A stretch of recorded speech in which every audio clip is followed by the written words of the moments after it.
Last week po, may nangyari sa Malacanang nung magkaroon po ng signing para doon sa Fiscal Autonomy Act ng mga maestrado ng Supreme Court na pinapayagan na base sa bagong batas na mag-request ng budget sa Kongreso, hindi na kailangan dumaan sa Executive Department kung nangangailangan sila ng pondo. Bahagi ng suporta yan ng national government sa judicial body. Pero sa paunang speech ng ating Pangulo, binanggit si Senador Chis Escudero at yung iba pa pakinggan itong sinabi niya kung naintindihan lang ito ni Escudero at ng mga senador.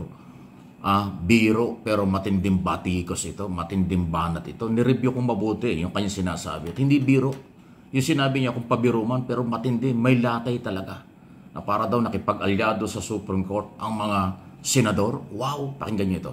President Chis Escudero and the honorable members of the Senate who are apparently now applying to be included in the Supreme Court.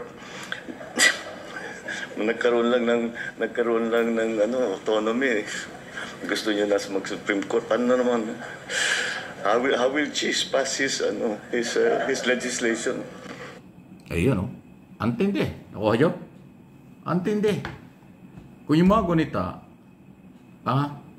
gustong i-dismiss at inarchive ang impeachment laban kay Sara Duterte. Dahil ang sabi ng mga 19 na mga senador sa pangunguna ni Senate President Escudero, meron ng ruling ang Supreme Court na hindi pa naman final pero kanilang sinunod at kanilang isinuko na ang kanilang constitutional duty na sila ay mag-trial kasi sa saligang batas, try and decide. Not dismissal, hindi archive yung trabaho na dapat ng Senado. Saya pinaringgan siya ng Pangulo. Masakit yun, matindi yun. Na parang ang dating daw parang naging kaalyado at iba ang dating ng Senado sa Supreme Court. Ay nandun si Escudero sa harap. Alam niya yun. Abogado siya, Senate President siya. Pinaringgan siya ng Pangulo. Mabait lang ang Pangulo, hindi garapal magsalita, hindi brutal magsalita. Sa pabirong salita, may tama ka. Kasi alam ng Pangulo na hindi naman trabaho ng Senado ang mag-dismiss at maglagay sa archive at hindi trabaho ng Senado na sumusunod na lang sa Supreme Court. Dapat panindigan ang kanilang trabaho. Constitutional duty, inuulit ko. Ang ating Pangulo ay dating congressman, dating senador, kaya alam niya ang trabaho ng Senado.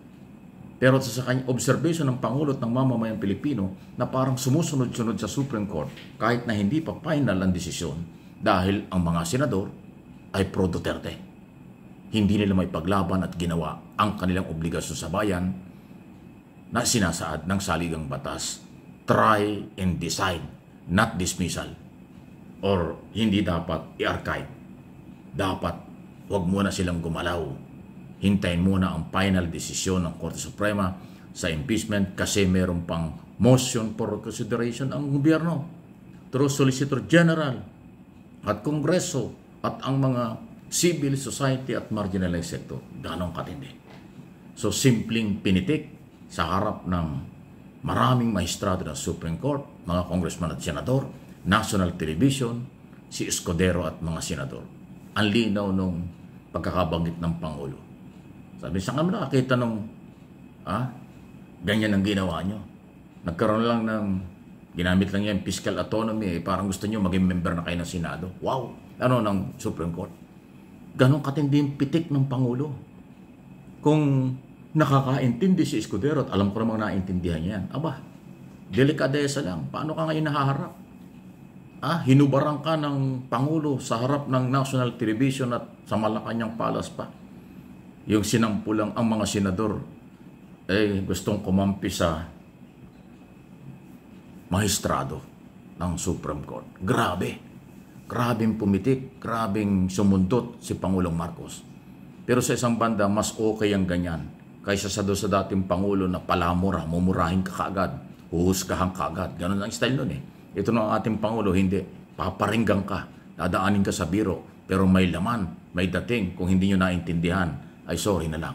Please like and share, subscribe and follow sa isyong ito. Okay? Sunod na ating pag-usapan ito.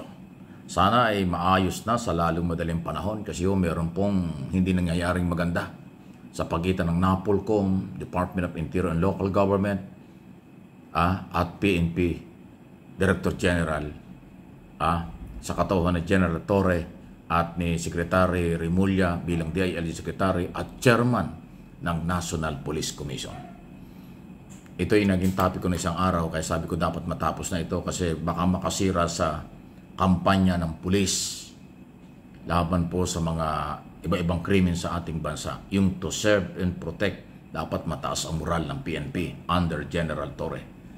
Pero kanya pong ginawa ang reforma, reshuffle, pagpapalit ng mga Chief of Police, Regional and Provincial Director sa buong Pilipinas. Kinontra ng NAPOLCOM. Hindi lang sa salita, hindi lang sa media, merong black and white resolution na iniuutos sa PNP bawiin ang ginawang reshuffle. Muling ibalik sa mga pwesto ang mga binagong posisyon ng PNP, General at iba pang opisyal. Ganong katindi ang order ng NAPOLCOM. Ay ang chairman po ng NAPOLCOM ay si Secretary Remulla. Kasi pinanindigan ng DILG na sila ang mayroong control and supervision sa PNP. Dapat aware sila. Dapat meron silang idea sa reshuffle. Ay mukhang ginawa ni General Torre dahil bilang PNP chief at pinakakatiwalaan ng Pangulo at gusto niyang magkaroon ng malawakang reforma at maayos ang ating PNP. Kaagad-agad nagkaroon po siya ng reshuffle. Pagpapalit-palit ng mga regional mula sa number 2, number 3 ng PNP hanggang sa mga regional at provincial director binago ni Torre. Ay ngayong kinukontra na po. So magitan ng resolusyon ng NAPOLCOM. Hindi biro yan. Madedemoralize ang PNP. Although ngayon mayroong report na yung mga PNP official ay sumusuporta kay General Torre. Siguro ito yung mga nailagay sa mga sensitibo na mga posisyon. Yung nagkaroon ng mga posisyon na dating wala silang posisyon, ngayon nagkaroon ng mga pwedeng regional director, provincial director, under General Torre. Ay ang problema, ang order ng NAPOLCOM ibalik sa dati. Wow! Hindi ho biro yan. Hindi biro po yung banggaan na yan. Hindi ho biro yung isong yan.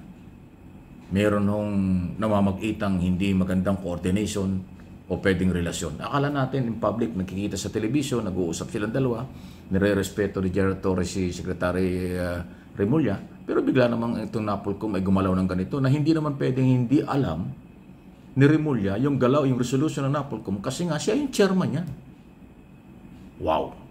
Ano inyong masasabi dyan? Kaya sabi ko sana maayos sa lalong madaling panahon dahil mahalaga ang papel ng DILG at ng PNP sa peace and order sa ating bansa.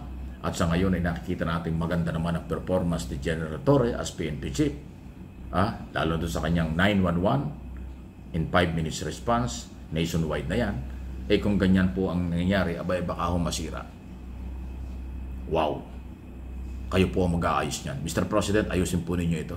Huwag nang lumala ang sitwasyon. Mag-usap si Remulla at si General Torre para hindi ma-demoralize ang kapulisan at makapokus sila sa kanilang trabahong to serve and protect anytime sa lahat ng oras at sa lahat ng Pilipino. Please like and share ng ating video ito.